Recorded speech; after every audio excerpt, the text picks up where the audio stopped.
The poem of the man God, the second year of the public life. Chapter 187. Towards Jerusalem for the second Passover. From Tarichea to Mount Tabor. 12th of June, 1945. Jesus dismisses the boats, saying, "I am not coming back," and followed by his apostles, and across the area, which appeared to be very fertile also from the opposite shore, he turns his steps towards a mountain, which appears towards the southwest. The apostles are walking in silence, communicating with one another only by casting glances. In fact, they are not enthusiastic for the journey across this beautiful but wild area, which is full of bog grass that gets entangled with their feet, of reeds that cause a drizzle of dew to fall on their heads from the edges of the leaves, of hazels that strike their faces with the hard canes of their dry fruit, of willow trees, the fragile branches of which hang down everywhere, tickling them, of treacherous patches of grass that seems to be growing on solid ground, whereas it conceals puddles of water into which their feet sink.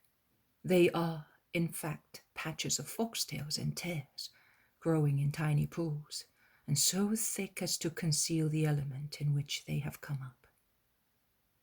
Jesus, instead, seems to be extremely happy in the midst of all that green and the thousand hues of all the flowers, which creep on the ground or stand upright or cling to other plants to climb up, forming thin festoons strewn with light convolvuli of a very delicate mallow pink, or forming delicate blue carpets for the 1,000 corollas of water myosotis, which open the perfect cups of white, pink, blue corollas among the large flat leaves of the water lilies. Jesus admires the tufts of the water reeds as soft as silk and pearled with dew, and it bends joyfully to watch the delicate features of foxtails, which lay an emerald veil on the water. He stops ecstatically in front of the nests which the birds are building, flying happily to and fro, trilling, darting from branch to branch, working happily with their beaks full of wisps of hay, of down, of reeds, of flocks of wool picked on hedges, which had torn it from migrating sheep. He seems the happiest person in the world. Where is the world with its wickedness, falsehood, sorrows, and snares? The world is beyond this green flowery oasis, where everything scents, shines, smiles, and sings. This is the earth created by the Father, and not desecrated by man, and man can be forgotten here. He wants to share his happiness with the others, but he does not find a favorable ground. The hearts of the apostles are tired and embittered by so much, and they react against things, and also against the Master, by means of a stubborn silence, which is like the stillness of the air before a storm. Only his cousin James, the zealot, and John take an interest in what interests Jesus. All the others are absent, if not hostile. Perhaps they are keeping quiet not to grumble, but inwardly they must be speaking, and speaking too much. It is a more lively exclamation of admiration before the living jewel of a kingfisher which flies down, taking a little silver fish to its mate, that makes them open their mouths. Jesus says, "Can there be anything more gentle?" Peter replies, "Perhaps not more gentle, but I can assure you that a boat is more comfortable. Here it is damp just the same, but we are not comfortable. I would prefer the track for caravans to this garden, if you wish to call it so, and I am in full agreement with Simon," says the Iscariot. "It was you who did not want the caravan route. replies Jesus. Certainly. But I would have not given in to the Gergesenes. I would have gone away from there, but I would have continued beyond the river to Gadara, Pella, and down to the south, grumbles Bartholomew. And his great friend Philip concludes, the roads belong to everybody, after all, and we could have passed through them as well. My friends, I am so anguished and disgusted. Do not increase my grief with your pettiness. Let me seek some comfort in things which do not know how to hate. The reproach, kind in its sadness, moves the apostles. You're right, Master. We are not worthy of you. Forgive our foolishness. You can see the beautiful because you are holy, and you look with the eyes of your heart. We are coarse flesh and can only perceive coarse flesh. But never mind. Believe me, even if we were in paradise, we would be sad without you. But with you? Oh, it is always beautiful for our hearts. It is only our limbs that refuse. Many of them whisper.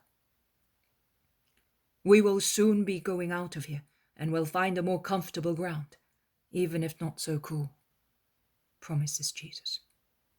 Where are we going exactly? Asks Peter.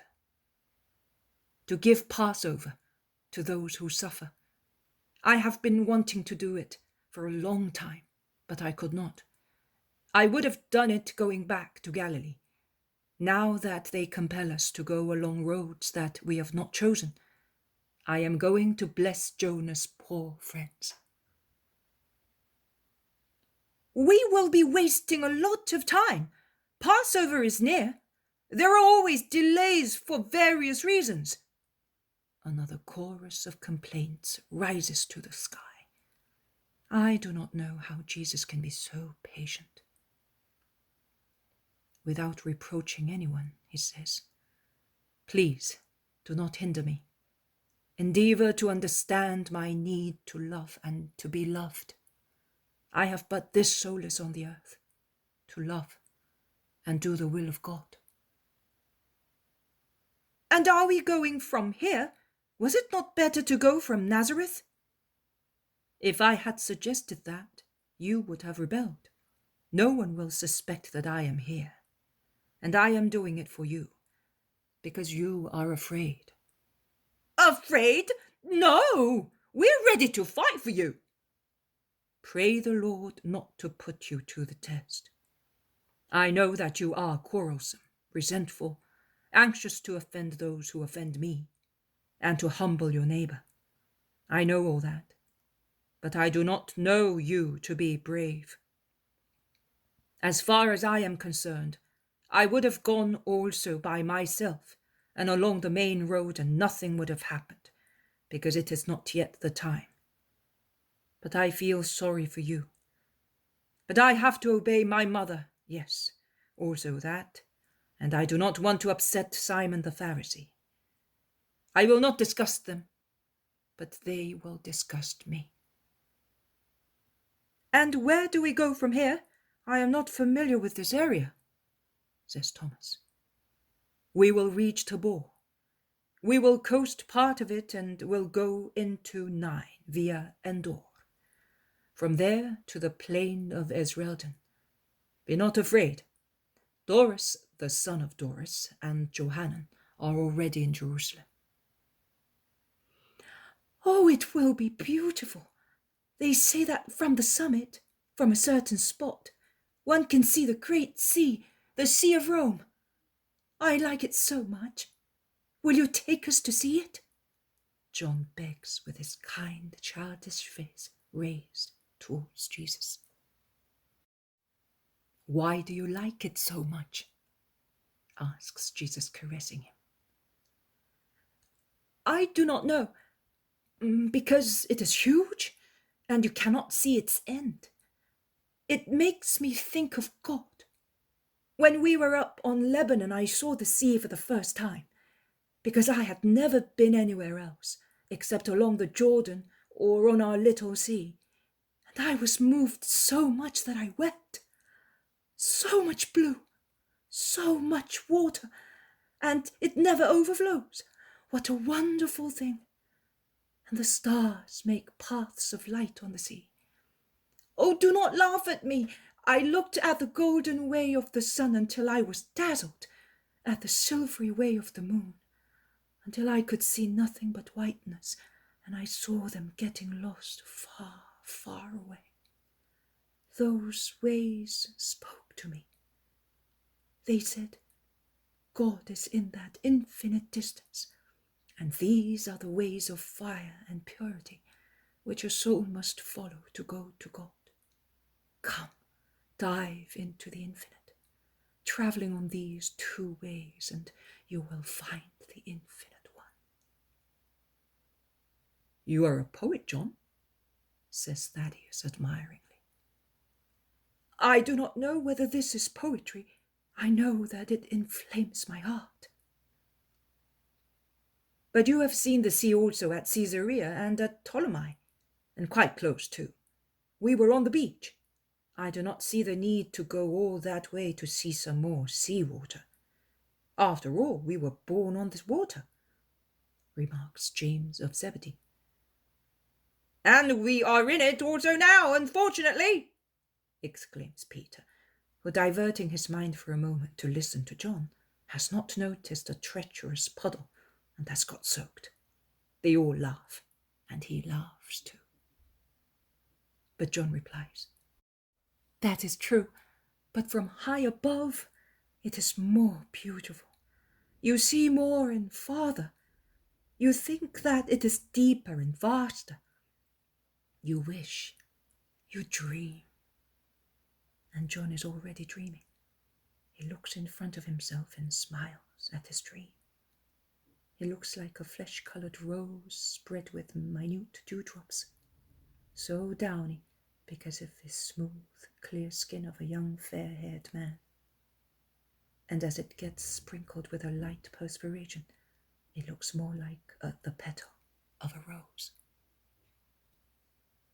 What do you wish? What are you dreaming? Jesus asks his favorite disciple in a low voice, and he looks like a father who questions a dear son speaking in his sleep. Jesus speaks to John's soul, questioning him so gently as not to spoil the dream of his loving disciple. I wish to go on to the infinite sea, towards other lands beyond it. I wish to go and speak of you.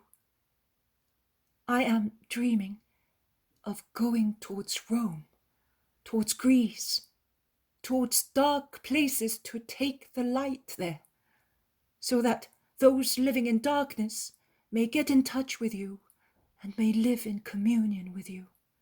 Light of the world.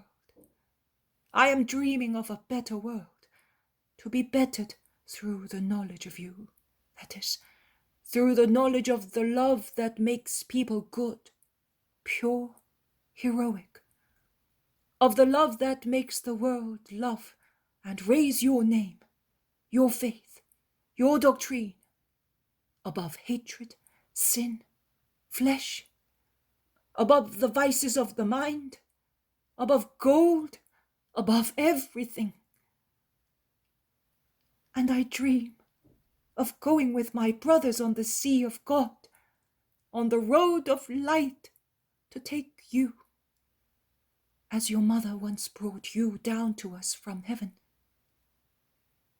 I dream that I am a child who, knowing nothing but love, is happy also when facing trouble, and sings to comfort the adults who ponder too much, and moves forward, facing death, smiling, towards glory with the humility of one who does not know what he is doing, but knows only that he is coming to you.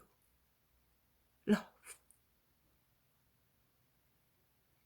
The apostles have not breathed during John's ecstatic confession.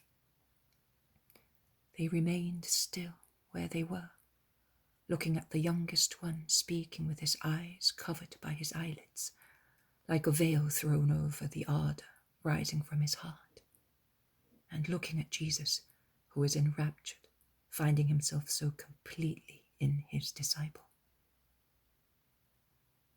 When John stops speaking, slightly bent forward, he reminds me of the gracefulness of the Virgin Mary at the Annunciation in Nazareth. Jesus kisses his forehead, saying, "We shall go and contemplate the sea, to let you dream once again my future kingdom in the world." "Lord, you said that afterwards we shall be going to Endor.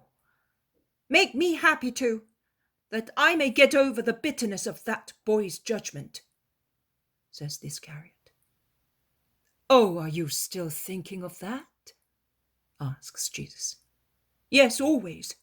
I feel degraded in your eyes, and in the eyes of my companions. I think of what your thought—" "Why do you fret over trifles? I was not thinking of that trifle any longer. Neither were the others. You are reminding us. You are a child accustomed only to being caressed, and the word of a little boy seems the sentence of a judge to you. But you must not be afraid of that word, but of your actions and of God's judgment. But to convince you that you are as dear to me as previously, as always, I tell you that I will satisfy you. What do you wish to see at Endor? It is a poor village among the rocks." "Take me there, and I will tell you." "All right, but mind it does not cause you to suffer afterwards." "If it cannot be painful for him to contemplate the sea, it cannot be harmful to me to see Endor." "To see? But it is the desire of what one seeks to see in looking that can be harmful. But we shall go." And they resume the road towards Mount Tabor, the huge mass of which appears to be nearer and nearer, while the marshy aspects of the ground changes, as the soil becomes solid and dry, and the vegetation thinner, making room for taller plants and bushes of clematis and blackberries, the new leaves and early flowers of which are a pleasant sight.